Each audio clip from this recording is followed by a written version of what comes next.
Today, we're delving into Wild West mythology, telling the stories of men who wielded their firearms with deadly precision. In an era of lawlessness and frontier justice, these enigmatic characters etched their names in history with gun smoke and rapid pulls. From infamous criminals to sharp-eyed lawmen, each gunslinger we'll meet made an unmistakable mark on the rough terrain of the Wild West, where survival hinged on the speed of a draw. Join us as we explore stories of shootouts, duels, and the never-ending search for justice or infamy. Number 10. Sam Bass. Meet the fascinating Sam Bass, whose rise from a simple cowboy dream to an infamous criminal gives a vivid picture of the unpredictable twists and turns of Old West life. Bass, once an honest farmer with hopes of becoming a Texas cowboy, realized after only one season that the cowboy life was not for him. Instead of settling for a quiet life, he smoothly shifted into a life of crime, robbing banks and stagecoaches with surprising ability. Bass's criminal activities reached new heights when he and his gang, following a run of successful stagecoach heists, set their eyes on a grand challenge: robbing trains. Their most daring effort was the Union Pacific Gold Train theft from San Francisco, which remains the largest single robbery in Union Pacific history, earning them an astounding $60,000. As Bass and his group ramped up their illicit activities, the law closed in on them. The turning moment occurred when they attacked a local bank in Round Rock, Texas. In their attempt to flee, they were confronted by Texas Rangers, leaving Sam Bass injured. This marked the devastating conclusion to his illicit career.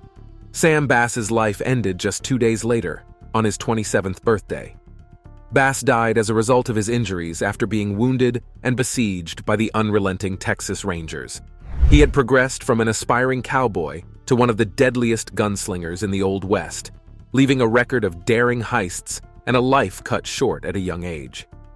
Bass's story exemplifies the essence of the Old West, where a modest cowboy fantasy may turn into an infamous outlaw story. His path from the calm fields of a farmer to the adrenaline-fueled world of rail heists exemplifies a time when lawlessness and adventure coexisted. Later in his criminal career, Bass and the Black Hills Bandits went on a run of stealing stagecoaches, including the infamous Big Springs train heist in Nebraska. He fled to Texas and created the Bass Gang, which consisted of known bandits. However, their audacious exploits drew the notice of a special company of Texas Rangers, sparking a wild chase across North Texas. In a thrilling fight in Round Rock, Texas, the Bass Gang faced off against the Texas Rangers. Seaborn Barnes was fatally shot, and Bass, who was seriously injured, managed to flee briefly before being discovered helpless in a pasture. Sam Bass died on July 21, 1878, leaving behind a story of brazen crimes, daring escapes, and a life linked with the unpredictable geography of the Old West. Number 9. Killer Miller. Few people in Old West history cast a deeper shade than James "Killer" Miller, an infamous paid assassin and gunslinger who was responsible for a staggering death toll ranging from at least 14 to a chillingly legendary 50.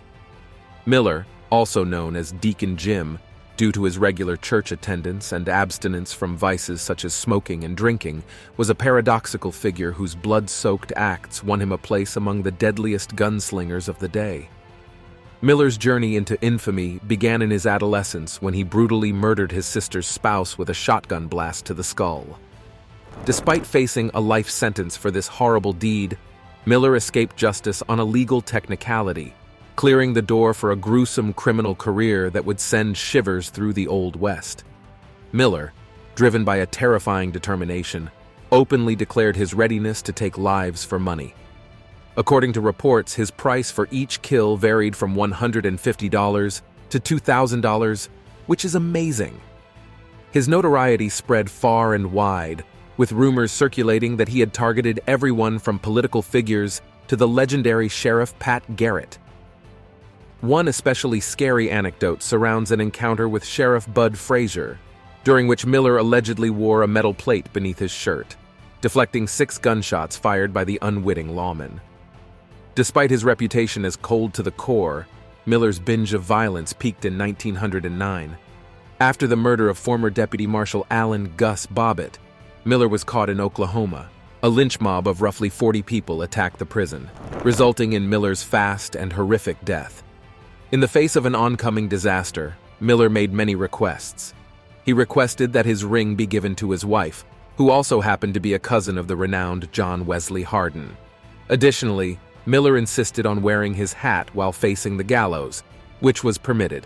However, his request to die in his black frock coat was denied. Miller, standing on the edge of death, proudly yelled, "Let her rip!" before voluntarily jumping off the hanging box. His lifeless body, along with those of 3 other criminals hanged that night, dangled ominously from the gallows for hours, waiting for a photographer to capture the horrible scene. James "Killer" Miller's reputation is inscribed in the annals of the Old West as a horrifying saga of bloodlust and savagery. Miller's story, from the shotgun-wielding youngster to the cold-blooded assassin, is a disturbing reminder of a lawless frontier where life could be bought and sold, and bloody legends were inscribed into the fabric of a bygone period. Number 8. James Butler Hickok. Now we have, in the legendary land of the Old West, James Butler Hickok, sometimes known as Wild Bill, who became one of the most renowned individuals of the era. Hickok, a man of many talents, tells the story of a gunfighter, gambler, lawman, and Civil War spy, leaving a legacy that will last beyond his life. At the age of 17, Hickok set off on a voyage, leaving his family to work as a canal boat pilot in Utica, Illinois. During the Civil War, he got the nickname Wild Bill while serving in the Union Army. His multifarious abilities as a spy, scout, and sharpshooter gave depth to his already complicated persona. In 1865, on the streets of Springfield, Missouri, Hickok made his mark on gunfighting history. In a traditional Western-style quick-draw duel, he displayed his abilities by killing David Tutt with a single bullet from an amazing 75 yards away. Suddenly, Wild Bill became unmistakable, recognizable wherever he went. In 1869, Hickok was elected sheriff of Ellis County, Kansas, which reinforced his reputation. Hickok is claimed to have slain 2 individuals in his first month on the job, allowing each an opportunity to draw against him while maintaining his fair approach to confrontation. This component of his character, giving opponents a fair shot, adds to the complexity of Wild Bill's mystique. Despite his reputation as one of the fastest pistols in the Old West, it is thought that Hickok only killed 4 men during his career, and always in fair engagements. His mythology, however, would peak on August 2nd, 1876, in Deadwood, South Dakota. While playing cards, Hickok was shot in the back of the head by a gambler named Jack McCall, sometimes known as Crooked Nose Jack. The alleged reason was vengeance for a previous insult. In a moment that will be remembered forever, Hickok was reputedly holding a pair of aces and eights, a combination now known as the dead man's hand. Wild Bill's legacy, both in life and death, remains one of the most intriguing stories from the Old West. From the dusty paths of the Pony Express to the street fights, Hickok's story connects the dots of a complicated figure who made an everlasting impression on the times. His image as a formidable gunslinger is enhanced by the fact that despite his lethal abilities, he killed only 4 men, emphasizing the elusive Wild Bill's fairness and honorability. Number 7. Robert Clay Allison. Meet Robert Clay Allison, a Texas cattle rancher and gunman whose volatile nature and violent temper cemented his reputation as one of the Old West's most demented outlaws. Allison, who was born around 1840 in Waynesboro, Tennessee, exhibited unusual behavior from an early age. His Civil War duty ended with a medical discharge owing to a condition described as partly epileptic and partly maniacal. While working for renowned ranchers Loving and Goodnight, Allison's oddities quickly became apparent. Allison led a mob that lynched Charles Kennedy and displayed his decapitated head at a saloon. His aggressive reputation rose after he beat a well-known gunfighter in 1874 and played an unsettling role in the lynching of Cruz Vega. Allison married and went to the Texas Panhandle in 1881, where he continued to exhibit odd behavior. Riding naked through Mobeetie and extracting a tooth from a dentist who had drilled the incorrect one demonstrated his erratic character. Allison's rise to prominence was defined by the scars of the Civil War, when a knock to the head resulted in startlingly savage deeds, establishing him as one of the era's most dangerous personalities. Allison's vicious reputation grew after he beheaded a guy suspected of murder and took the severed head to his favorite pub for an unnerving drink.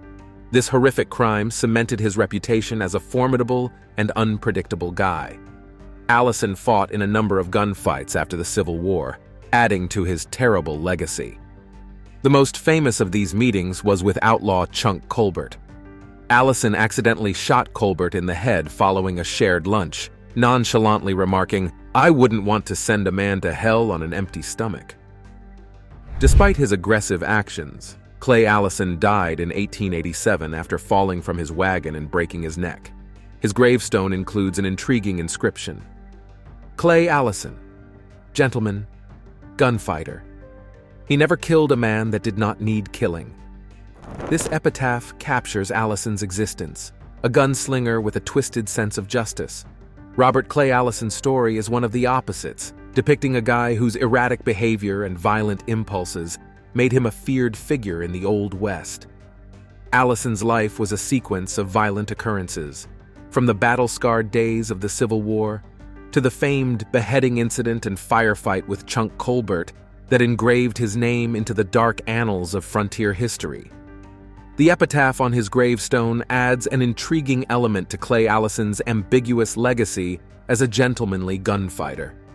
Allison's death in 1887, in a wagon accident near Pecos, Texas, marked the end of a famed gunslinger's life. His headstone in Pecos describes him as a gentleman and gunfighter who never killed a man that did not need killing, leaving an indelible mark on the turbulent landscape of the Old West. Number 6. Wyatt Berry Stapp, Earp. Let's dive into the gritty stories of Wyatt Berry Stapp Earp, a figure whose life weaves through the wide geographies of the Old West, leaving a lasting impact as both a renowned lawman and a skilled gunman. As he wandered the West, Earp supported himself with a variety of activities, including gambling, mining, saloon keeping, and real estate negotiations. Wyatt Earp's legendary stature is based not just on his law enforcement abilities, but also on his tremendous skills as a gunslinger, instilling fear in the hearts of outlaws across the Wild West. His deadly career led him to the boomtowns of Wichita, Dodge City, and the notorious Tombstone, where he served as sheriff and took part in some of the most famous gunfights of the 80s. The infamous gunfight at the OK Corral, a 30-second confrontation in Tombstone, Arizona on October 26, 1881, stands as the apex of Wyatt Earp's gunslinging fame. The Earp brothers, Wyatt, Virgil, and Morgan, along with their close buddy Doc Holliday, faced out against the semi-outlaw organization known as the Cowboys, which included Ike and Billy Clanton, as well as Tom and Frank McClory. The gunfight left Wyatt Earp, Virgil, and Morgan injured while Doc Holliday was grazed. On the opposing side, Tom and Frank McClory, as well as Billy Clanton, were killed. This brief but fierce showdown immortalized the gunfight at the OK Corral, which went down in history as the most memorable shootout in the American West, cementing Wyatt Earp's reputation as one of the deadliest gunmen of his time. The aftermath of the OK Corral shooting triggered a series of horrific events, with Wyatt Earp at the center of it all. Compadres of the slain Cowboys retaliated, injuring Earp's brother Virgil and killing Morgan. In reaction, Wyatt Earp and Doc Holliday proceeded on what became known as their vendetta ride. This vengeful pursuit saw them take justice into their own hands, allegedly killing an estimated 30 men involved in the murders. The overall number of outlaws credited to Wyatt Earp varies by source, ranging from 8 to 30, depending on the tale. Regardless of the actual count, Earp's adventures are among the most well-known stories in the history of the American Old West. Wyatt Earp's fearless pursuit of justice, as both a lawman and a gunslinger, has immortalized him as a prominent protagonist in innumerable novels and films, where his memory lives on as a symbol of the untamed frontier and the most deadly moments in Wild West history. Now it's time to bring you our subscribers' pick. Elfego Baca was a controversial lawman and gunman who found himself in a protracted and intense battle in Frisco, New Mexico. Baca had been deputized to arrest a cowboy named Charlie McCarty, but the situation quickly escalated. McCarty took refuge in a structure known as Blazer's Mill, and Baca, facing a lynch mob and a hail of gunfire, barricaded himself inside. The standoff lasted for 36 hours, during which Baca held his ground and returned fire with impressive accuracy. In the end, McCarty and his fellow cowboys surrendered, and Elfego Baca emerged from the battle unscathed. Elfego Baca's remarkable defense at Blazer's Mill became a part of Western lore, and he later became a controversial but iconic figure in New Mexico's history. The incident is often cited as an example of the Wild West's tumultuous and unpredictable nature, with lawmen and outlaws engaging in prolonged and intense conflicts. What are your views on gunslinging? Let us know in the comments below. Number 5. Dallas Staudenmeier. Now, we have the lesser-known yet imposing figure of Dallas Staudenmeier, a feared lawman whose life unfolded in the turbulent landscapes of the Old West. Staudenmeier's image as a renowned gunslinger and lawman was cemented by a series of daring gunfights, which established him as one of Texas's most feared individuals. After serving in the Civil War, where he was wounded several times, Staudenmeier sought a new frontier in El Paso, Texas. This city, notorious for its lawlessness, provided the stage for Staudenmeier's daring escapades when he took on the job of sheriff. Armed with two .44 caliber Colt revolvers, Staudenmeier was not only a skilled shooter with both hands, but he also had an infamous temper when fueled by a drink or two. Dallas Staudenmeier's legend grew on the third day of his sheriff tenure with an incident known as the 4 dead in 5 seconds gunfight. Armed with his iconic twins, Staudenmeier engaged in a swift and deadly confrontation, which witnesses generally agreed lasted no longer than 5 seconds. Some, maybe overwhelmed by the intensity, insisted it was at least 5 seconds. Staudenmeier was responsible for 3 of the 4 fatalities in this memorable duel, demonstrating his exceptional six-shooter skills. Just days after the infamous gunfight, Staudenmeier faced a new threat. Friends of the guys he had killed hired a local drunk to assassinate him. Surprisingly, Staudenmeier, probably with knowledge of the plot, turned the tables and shot the intended assassin 8 times.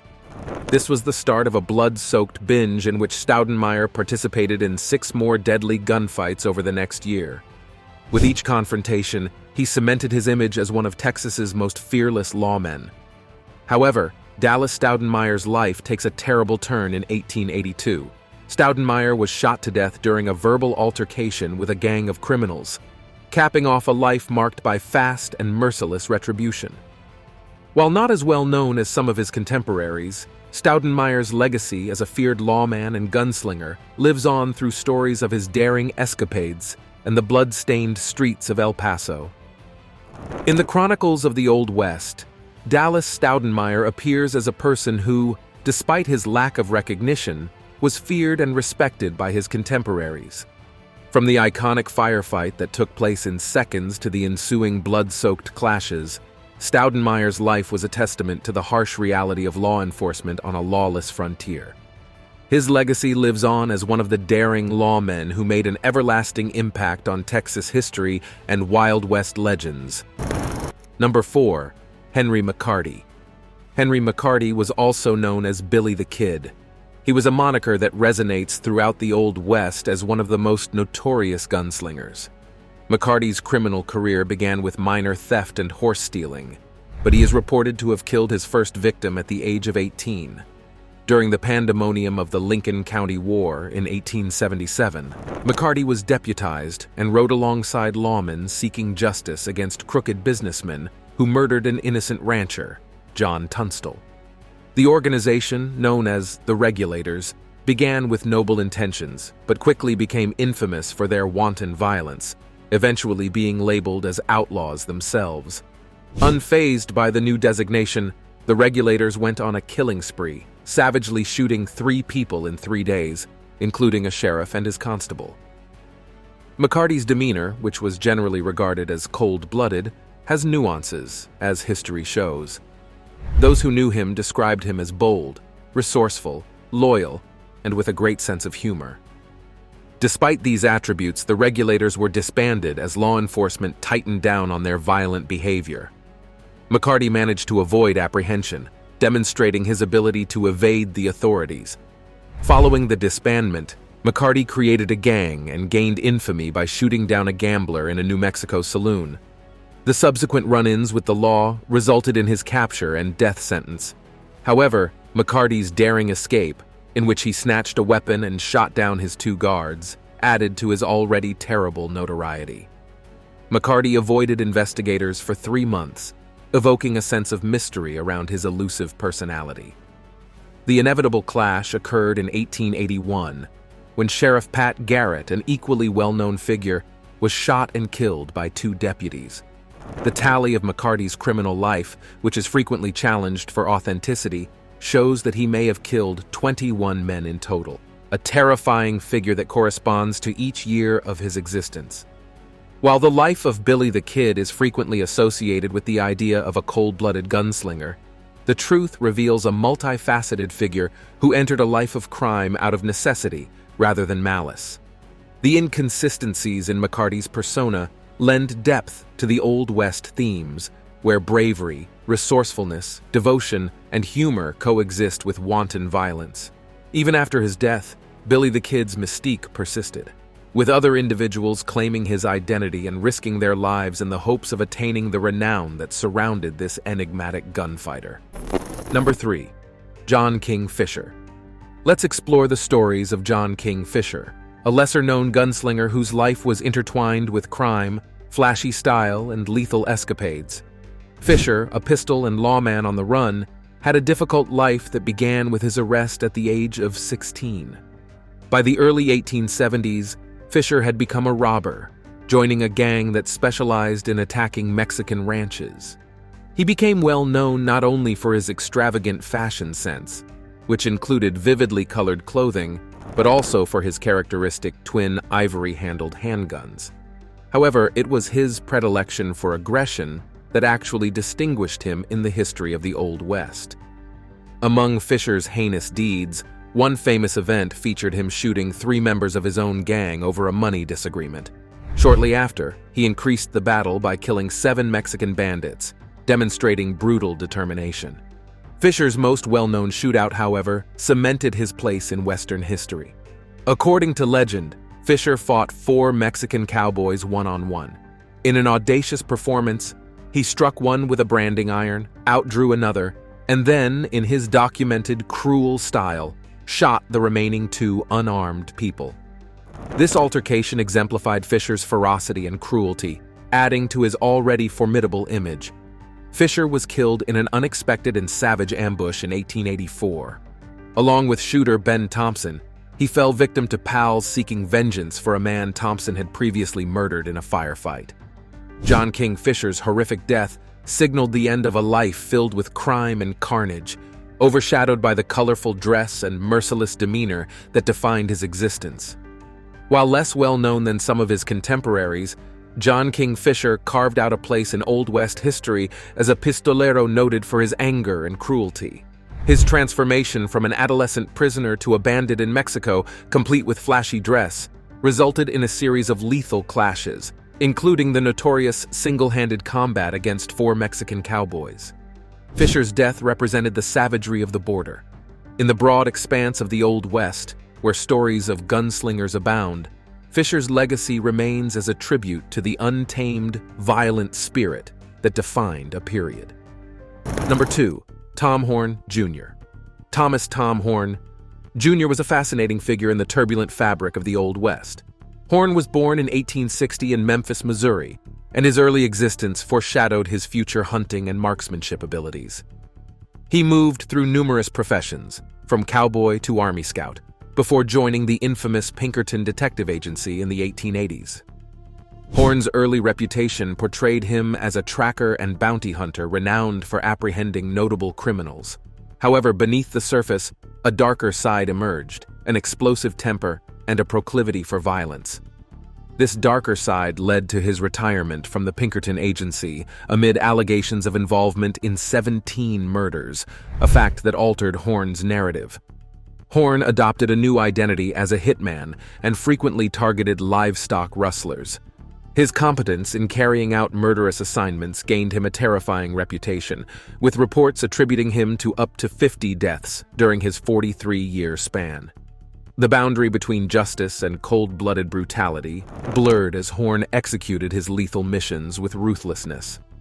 Despite his renown, the real amount of Horne's wrongdoing remains a mystery.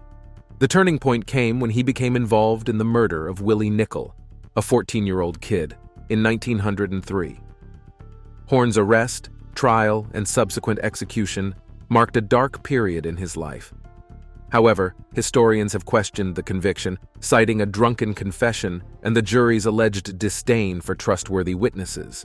The New York Times headline, "Once guilty, now innocent, but still dead," encapsulated the lingering mystery surrounding Horne, who straddled the line between lawman and vicious killer.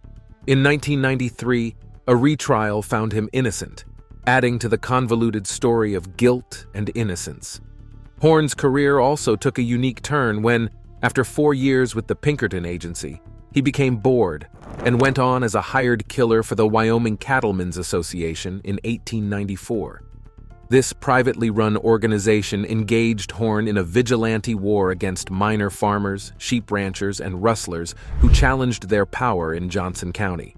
Horne's lethal proficiency in ambushing and murdering targeted troublemakers from up to 200 yards away became a terrifying method used by the ranchers. Some argue that Horne's role in Willie Nickel's murder was an accident, with the youngster mistaking him for his father. Others claim that Wyoming citizens, desiring vengeance, purposefully convicted him of a crime he may not have committed.